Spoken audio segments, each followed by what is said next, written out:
This is section 1 of chapter 8, and it's also day 1 of section 1 of chapter 8. And in this particular video, we're going to be talking about negative exponents and zero exponents. So we first need to start off with a review of exponents, because in this chapter, we're going to be doing a lot with exponents. So let's just do a quick little review of exponents. So let's start with 3 to the second power. And in this particular problem, 3 has an exponent, so it is a base, and 2 is the exponent. So the exponent tells you that how many times the base is used as a factor. So the 3 is being used as a factor 2 times. Factor means you're multiplying. So you're multiplying 3 times itself twice. Okay, so in this particular example, 3 is a base. Now in this example, 3 is not the base. Anytime you have a variable in your term, then the number in front of the variable is not a base. It is a coefficient. So this time 3 is a coefficient, x is the base, and 2 is still the exponent. So that means that x is being used as a factor twice, not 3. So this is 3 times x times x. So 3 is only written one time because it doesn't have an exponent of 2. It only has an exponent of 1. And the x is written twice. Okay, so that's just a quick little review of exponents. We've done this before.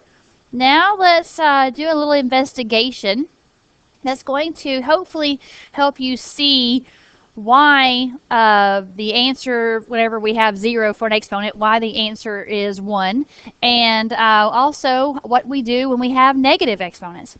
So just a little quick investigation here. 2 to the 4th power means 2 is being used as a factor 4 times. So 2 times 2 times 2 times 2 is 16.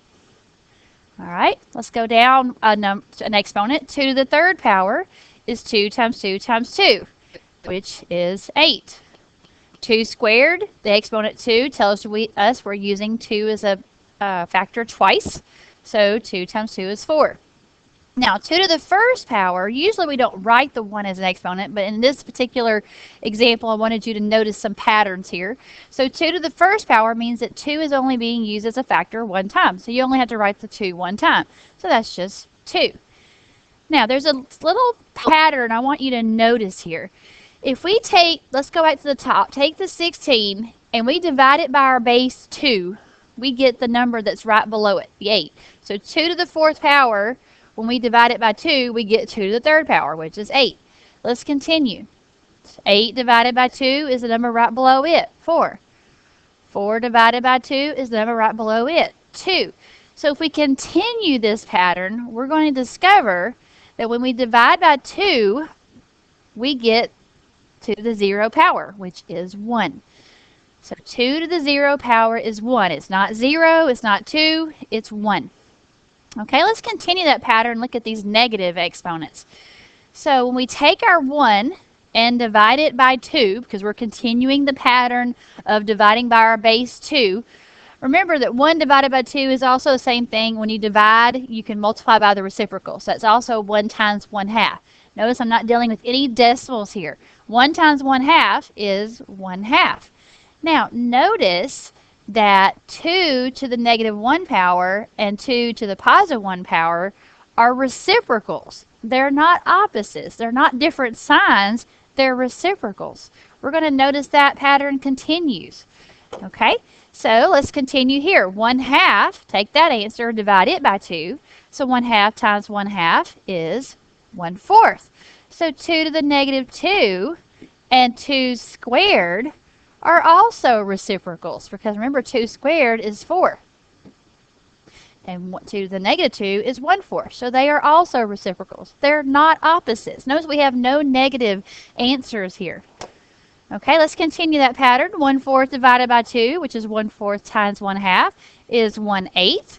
Aha, notice again, 1/8 and positive 8. Those are reciprocals.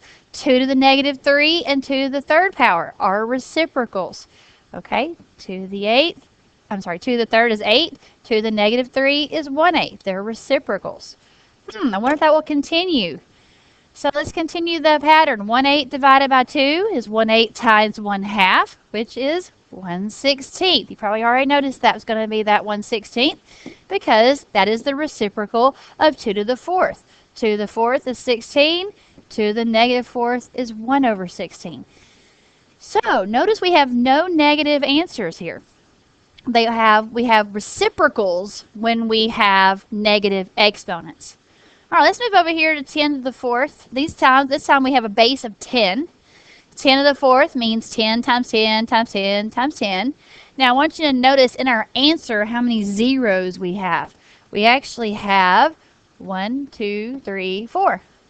So that's very interesting because whenever we have a base 10, the exponent 4 not only tells us how many times we're multiplying 10, but it also is going to show you how many zeros are in your answer. So that's just kind of an aha moment.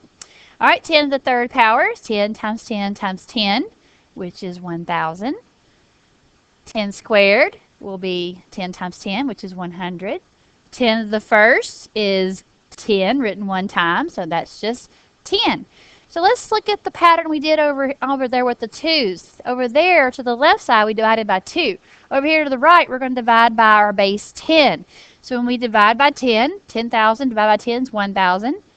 1,000 divided by 10 is 100. 100 divided by 10 is 10. So let's continue the pattern. 10 divided by 10 is 1. So any time you have a 0 for an exponent, no matter what your base is, your answer will be 1, not 0. Okay? All right, let's continue the pattern of dividing by 10. 1 divided by 10 is 1 times 1/10, which is 1 over 10. Notice again that we have reciprocals. 10 to the 1st power and 10 to the negative 1st power are reciprocals. All right, let's continue the pattern. 1/10 divided by 10. Oops, excuse me. I kind of messed up there. We will erase that and try again. So 1/10 divided by 10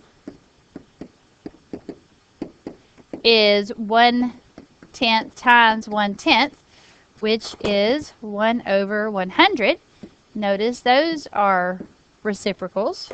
All right, let's see if I messed up here. I did. Okay, so 1 over 100 divided by 10 is 1 over 100 times 1 over 10, which is 1 over 1,000. Again, we have reciprocals. All right, last one. 1 over 1,000 divided by 10, which is 1 over 1,000 times 1 over 10. I bet you can't guess what that's going to be. Right, 1 over 10,000, the reciprocal of 10 to the 4th power. All right, so I just wanted to kind of show you some patterns here so that you would be able to hopefully make this a little bit easier as we deal with negative exponents and 0 as an exponent. So this is the end of video 1. Please continue next to video number 2.